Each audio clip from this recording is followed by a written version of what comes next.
हमें अपडेट्स दे रहे हैं। फिलहाल बहुत शुक्रिया आपका तमाम जानकारियां हमारा साझा करने के लिए। ऐसे में पाकिस्तान ने जो ड्रोन अटैक किया है उसे नाकाम किया गया। लगातार कहां कहां ये ड्रोन के अटैक हुए हैं ये देखिए, इसके जरिए ग्राफिक्स के जरिए आपको समझाने की कोशिश करेंगे। नगरकोटा, लेह, श्रीनगर, नौशेरा, पुंछ, जम्मू, सांबा, उधमपुर, अमृतसर जहां पर कई अटैक्स देखे गए, पठानकोट, जैसलमेर, भुज, ये तमाम जगह है जहां पर पाकिस्तान लगातार ड्रोन अटैक कर रहा था, लेकिन यहां सभी को नाकाम कर दिया गया। S-400 हमारा एयर डिफेंस सिस्टम जो कि लगातार इन नापाक हरकतों को जो अंजाम पाकिस्तान लगातार दे रहा था उन्हें यहां पर फेल कर दिया गया, नाकाम कर दिया गया। लगातार नापाक हरकतों को पाकिस्तान अंजाम दे रहा था।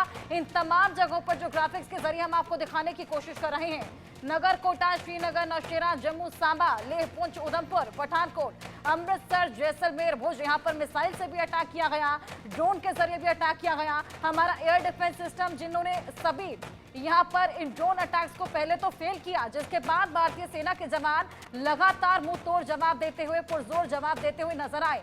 हालांकि अब तनाव का माहौल जगह जगह बन गया है। ऐसे में लगातार यहां पर कार्रवाई की जा रही है। सुबह से ही धमाके सुनाई दे रहे हैं, अब लगातार इसको लेकर कार्रवाई की जा रही है। बैठकों का दौर भी शुरू हो गया है। अजय हमारे सहयोगी हमारे साथ जुड़ गए हैं, उनसे और जानकारी लेंगे। आशिक मीर हमारे सहयोगी हमारे साथ जुड़े हैं, उनसे और जानकारी लेंगे। आशिक, क्या अभी रिसेंट अपडेट है?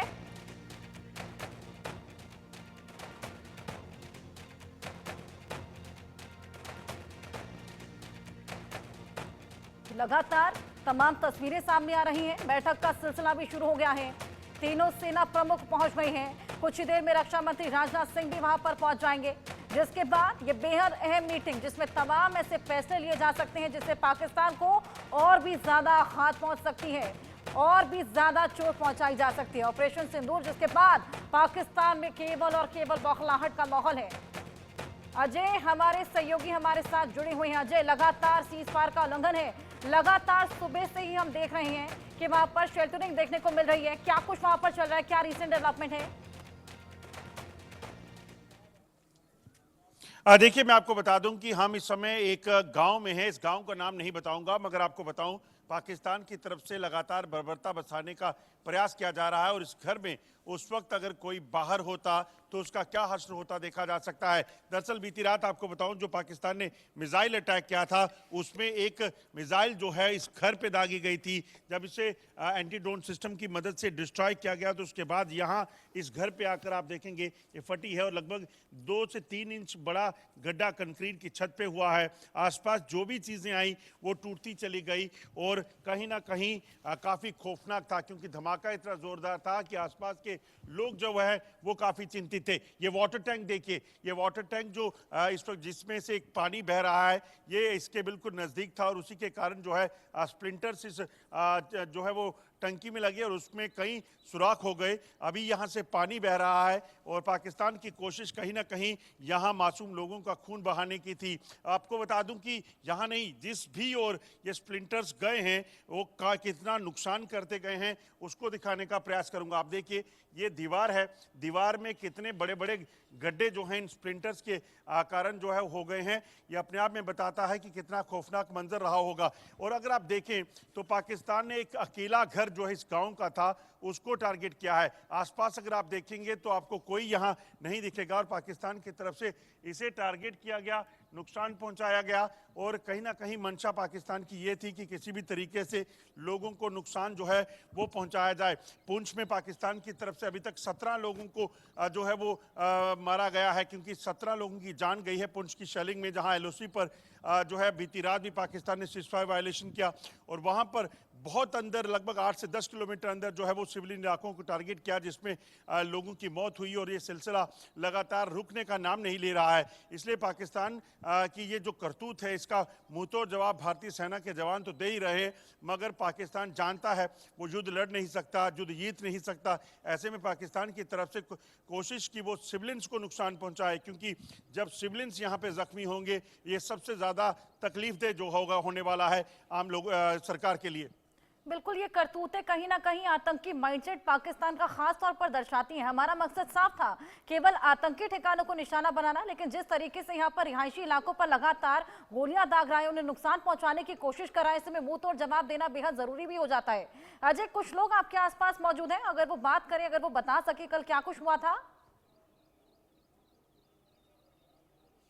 देखिए, बिल्कुल मैं कुछ लोगों से बात करने का भी प्रयास करूंगा, उनसे जानूंगा कि आखिरकार कितना बुरा वक्त उन्होंने बीती रात जो है वो देखा है। लोगों से बात करूंगा क्योंकि काफ़ी दहशत के पल जो हैं लोगों ने बीती रात गुजारे हैं। सर, ये बताइए कि कितना खौफनाक था बीती रात जब ये फायरिंग जो हुई, धमाके जब आपने सुने, क्या कर रहे थे आप, कहाँ थे आप?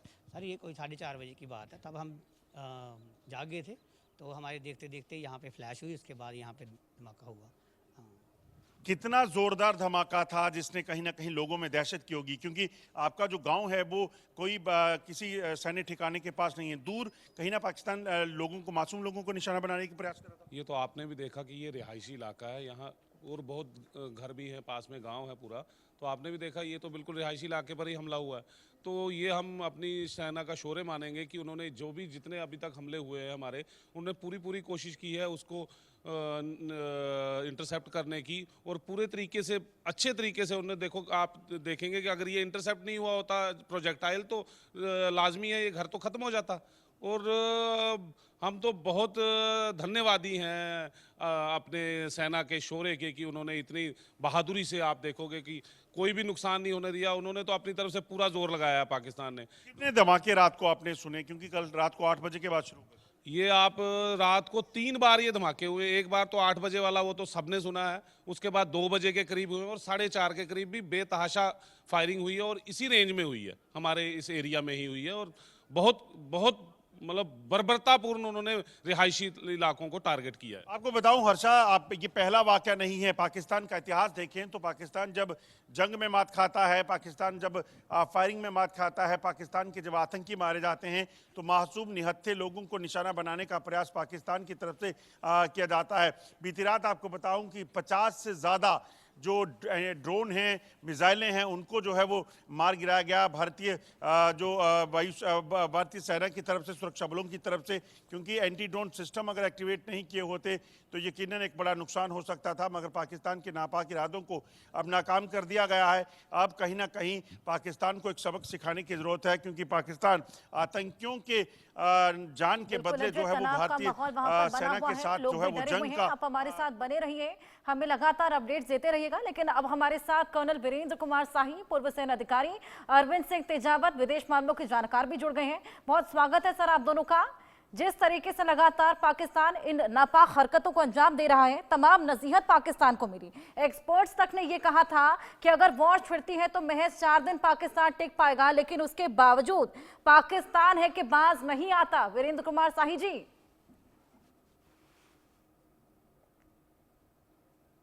देखिए, मैंने पहले भी वो मिसाल दी थी कि मच्छरों को बहुत समय से हम मारते आ रहे हैं, और अब बन गया है, हमें सबक लेना चाहिए।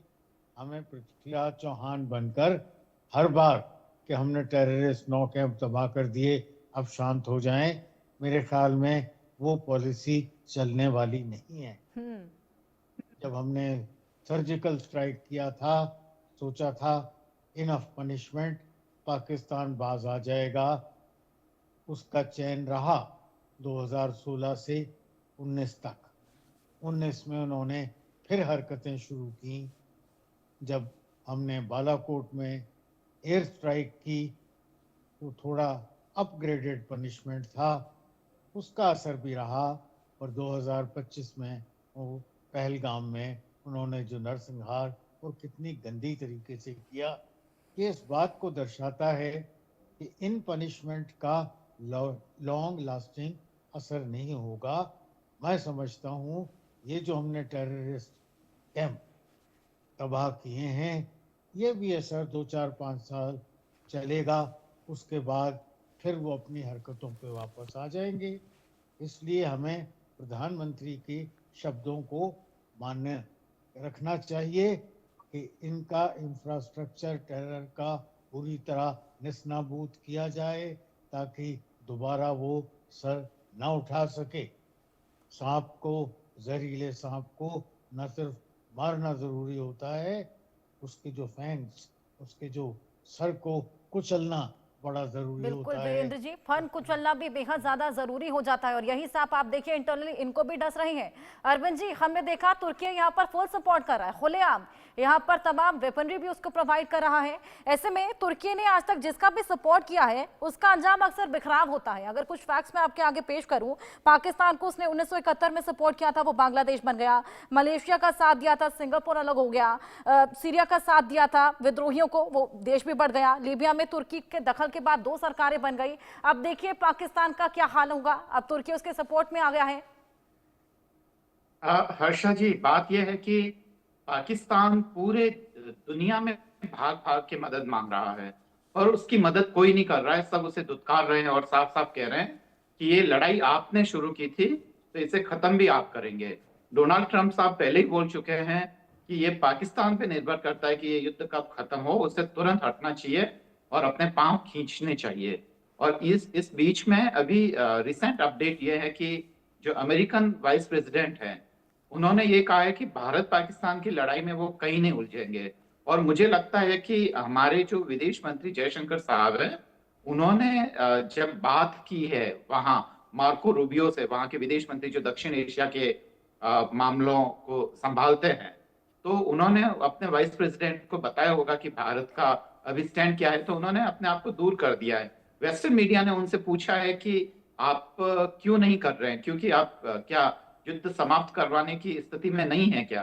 तो उन्होंने कहा कि युद्ध समाप्त करवाना नहीं करवाने की बात नहीं है, अमेरिका क्यों उलझे इन सब बातों में। तो भारत का संदेश साफ है। तुर्की की जहां तक बात है, तुर्की कोई इतना बड़ा ताकतवर या इतना कोई सुपर पावर नहीं है कि जिससे भारत को चिंतित होने की जरूरत है। जो कुछ थोड़े बहुत उसने चोरी चुपके जो ड्रोन अभी भिजवाए हैं, और वो भी खुले तौर पर नहीं, पर एक जहाज आया जरूर था जो निश्चित रूप से ड्रोन लेकर ही आया होगा, वह पाकिस्तान को उसने दिया है। तो ये ड्रोन सारे उड़ा दिए जाएंगे, कोई इतना महत्वपूर्ण है नहीं। और पाकिस्तान के लिए तो अभी बचने की भी हालत नहीं है।